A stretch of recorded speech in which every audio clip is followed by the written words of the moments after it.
we point out Mayor Eric Adams, and I think the conversation we're having is right, because he's an exception to the rules. It's notable now because everyone else is doing it. But they went after him, and that's also why. He knows what it's like to have the government weaponized against him. Well, there's another Democratic politician who's kind of a zig to everyone else's zag, always saying something different, and that's Senator John Fetterman of Pennsylvania.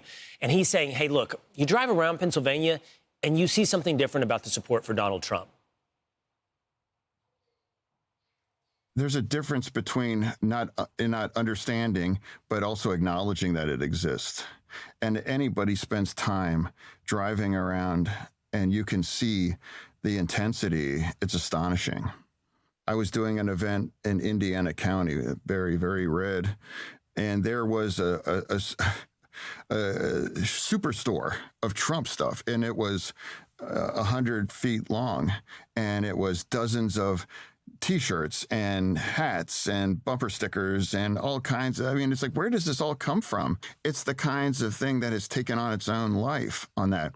And it's like something very special exists there. And that doesn't mean that I admire it. It's just like, it's real. Yeah. My hometown where I grew up has a Trump store.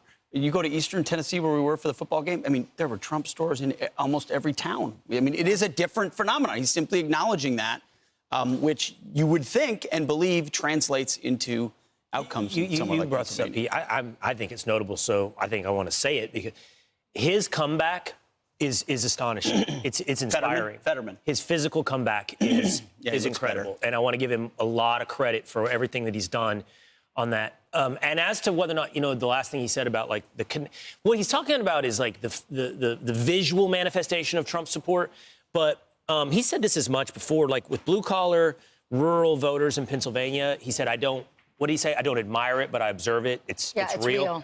I actually think he admires it to some extent, because I think he wants to be someone who's connected to that level of the voting public, and he sees that Trump is so connected to it. And so I do think he's a curious enough person to go, what's going on here? I've talked to people on the ground in Pennsylvania, and they will tell you it's real, that if you're there, you don't believe that it's as tied as they say it is.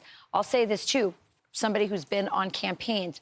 When a campaign is winning, you feel it on the ground. I remember so vividly being up in rural Wisconsin, northwestern rural Wisconsin, and D.C. was saying, Hillary's got this. And I was like, it's impossible. I'm feeling this. And that's the feeling that he's seeing. By the way, in Pennsylvania, there are horse and buggy Amish Trump parades going on. That's the level of penetration that Donald Trump has. The Amish generally kind of stay out of it. They're doing Trump parades right now. If I was going on the spectrum of lifestyles, I think you'd have Donald Trump over here. And the Amish. Talk about bringing everybody together. He's bringing the Jews, the Muslims, the Amish, everyone together. It is a coalition. I'm Steve Doocy. I'm Brian Kilmeade. And I'm Ainsley Earhart. And click here to subscribe to the Fox News YouTube page to catch our hottest interviews and most compelling analysis.